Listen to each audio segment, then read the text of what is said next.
السلام عليكم ورحمة الله وبركاته. الحمد لله وحده والصلاة والسلام على أشرف الأنبياء والمرسلين سيدنا محمد وبعد.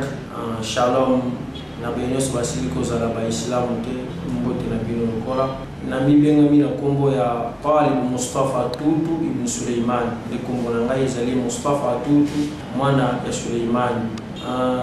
Nalingi juste na mekakutalisa mingi mboka na biso République démocratique du Congo. On a un sérieux problème na maitali spiritualité, na maitali spiritualité parce que et surtout biso ba Islam on dirait tout ça pour ignorer que spiritualité na kati ya dini we ezalaka te. Non, spiritualité na kati ya lingomba ya dini ezali ndengai personnellement na ningaki na lobela ba thème mibale oyo ko sala ete communauté na biso tope congolais nyonso azali congolais pas importe lingomba oyo azali bana kosalisa na ye soki azuli kama ya kolanda bilili oyo ningaki min kolobela lolenge kani moto akoki kosala mpona kolonga molili oyo tobengaka obscurité et puis lolenge kani moto akosala mpona kotelemela kaka to mpe malédiction familiale pamba te na kati ya mokili ya Allah subhanahu wa ta'ala nzambe asali moto azali composé na nzoto na molimo. Et puis biso ba musulman toyebi te sur la spiritualité ezali ko exister na kati ya Allah subhanahu wa ta'ala. Et puis spiritualité oyo ezali ko nuire ezali to bengi branche ya sorcellerie. Donc ezali ko bebisa bongo ya bato. Donc ezali ko bebisa ba activité na kati ya lingo na kati ya mokili ya Allah subhanahu wa ta'ala. Et puis sorcellerie yango ezali ekabwani na ba lolenge misato. Ezali na SU, ezali na SA, ezali na SS. Et les Kourbani, ils ont sorcellerie utilisée,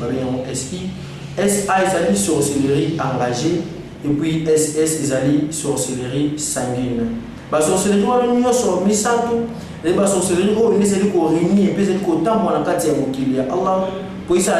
et on a mis ça, on a mis ça tout, on a mis ça tout, pamba te bondoki elimide moto ya landa yango tango zeko contredire yango sani ekolanda yo. Et puis na kati ya sorcellerie tozomona magie si ko batam ezali branche na kati ya sorcellerie par magie pe ezali na olengi misatu tozali na magie rouge, magie blanche et puis tozali na magie noire. Wana nyonso ezali pouvoir satanique to pouvoir négatif ndenge tolobaka oyo ezali kobebisa bongo ya moto nde omoni tozali juste kotalisa bandeko na biso ba congolais remède ezali oyo kosalisa pe ko protéger biso na bondoki wana nyonso na famille na quartier pe na kati ya société toyebalite et surtout ba Islam. Allah subhanahu wa ta'ala zaikuruba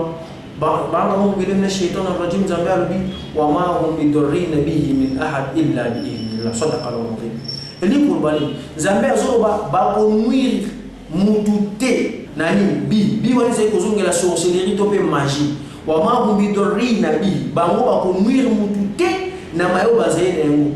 ni sorcellerie to pe magie illa bi idhnillah kaka za na permission ya Allah subhanahu wa ta'ala. Pourquoi Zambé a reconnaître dans le Coran et bon biso partout to boye qui sorcellerie isali sorcellerie isali même Rasul Muhammad sallallahu alaihi wasallam alubi ala ainul haqq fala tu'minun nabi bondo kizali so mais aussi la kundimila yangote mais isali sali tellement biso amesino to ndimakana destin to beti isali dikama soki ezungai na ko pusa makanisi mingi kunate na ko beti so isali parmi ba mokamo ya Nzambe Allah subhanahu wa ta'ala. Là alhamdulillah to ni juste ko faire comprendre ma tuté to yeba sulu haqiqatan as-sihr bondoki izali na kati ya mokili izali ko exister et puis bondoki izali pona ko nuire pona ko bebisa wa mafaka ko baina za uje izali ko kabola izali wala pona ko kabola karabatu yonde ko chrétien to musulman aujourd'hui kama ya kolanda biso na bilili oyo isengi maya ko ezali ebele ya ko développer sorcellerie utiliser ko développer sorcellerie engagée et puis ko développer to ko expliquer sorcellerie sanguine na 3 jours ya magie oyo pambate bilili ekozata mususu kuse soki bokozala na mai oyo esengeli na bino kozwa comme biano to pe kosalisa manajele ya losambo bokoki kolanda biso na numéro oyo ezali plus 243 91 076 97 Nom sur ses amis, plus 243, 82, 83, 510 et 79. Donc, ceux qui vous amis, na mayo essayé pour jouer moqué et que les problèmes autour de bino moyen pour comprendre la réalité pour la biso donc on est capable de répondre à bino tout les vraiment à disposition de bino et puis que ça les bino nanzela il y a le sambo pour que bino ka approprier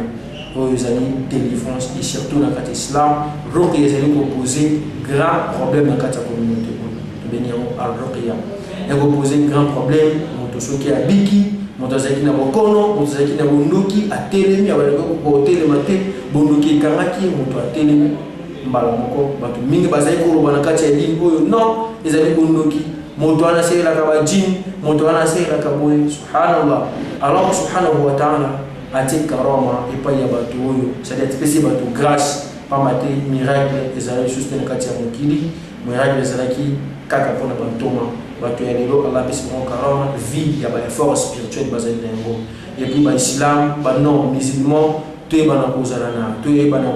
kozana éveil ya to ko éveiller conscience spirituelle na kati na biso ya onde ko sala ete minimo na biso izala na kuwa izala na force to sala victory izala na nombre to izala na nombre ba ila wote bida o innovation non rasul muhammad sallallahu alaihi wasallam ubay bin ka'b en fait c'est notamment là na ubay bin ka'b à chaque fois que je basé ici comme quoi فإذا ذهب ربع الليل c'est-à-dire ceux qui parti car il y a parti à Boutou ici le Kolika Rasul Muhammad sallallahu alaihi wasallam côté de mazo ko bayo le dina man kurullah boutina bosa la dhikri ya Allah boutina bosa la dhikri ya Allah ndio wewe bin kama bazalaki be chaque fois que tuna ka Rasul ya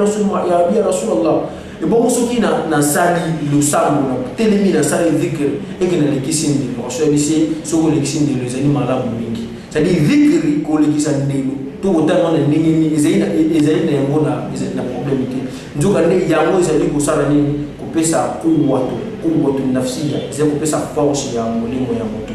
et puis bato mingi baze ko kembisa milimo na baona dhikri izali kaka bato bakusili basi bozana conscience spirituelle ni ba comprendre molidi to ba comprendre milimo hein ba comprendre milimo nezali kusali ça bato wana mingi bon zali ko vivre trop physique ko bosa na spiritualité ne ba wana makama mingi zali kozwa bango pe azali ko mi baté comment na ko s'en sortir. Et puis quand est-ce que on va comprendre qu'il y a déjà PVV, c'est-à-dire personne vivante avec virus, il y a spirit, il y a sorcellerie. Nous les gars nous t'avons comprendre. Alhamdulillah. Malgré moutuma ko kobela, au quoi il a maladie. Avant n'a pas expliquer quand est-ce que vous devez comprendre qu'il y a déjà atteint, c'est-à-dire qu'il y a déjà un virus, il y a sorcellerie topé à Boulouki. La ligne juste n'a expliqué, ton appel ça. حديث مكو يا رسول محمد صلى الله عليه وسلم عندما مرض رسول السحر رسول محمد صلى الله عليه وسلم كان مسحور en fait il y a le kamaki et non parce qu'il était spirituellement faible non رسول محمد صلى الله عليه وسلم كان مسحور en fait il y a le kamaki et non parce qu'il était spirituellement faible parce qu'il était kudwa c'est-à-dire qu'il modèle à suivre c'est-à-dire qu'il mutoyo ntoma mais Allah subhanahu wa ta'ala a tiré qui est aura, c'est-à-dire qui est porte spirituelle d'ailleurs, et ça l'a ouverte, et ça l'a pour l'aider, pour permettre, bah mais c'est pas comprendre, pour les mécanismes, bah pour les catégories. Inch'Allah, tout ce qui remercie Bino, les amis à son rabou, c'est la tête dans le Bissona, na 091, 076, 9729, puis 082, 83, 510, 79. Nous avons à disposition pour nous. Salam alaikum et shalom.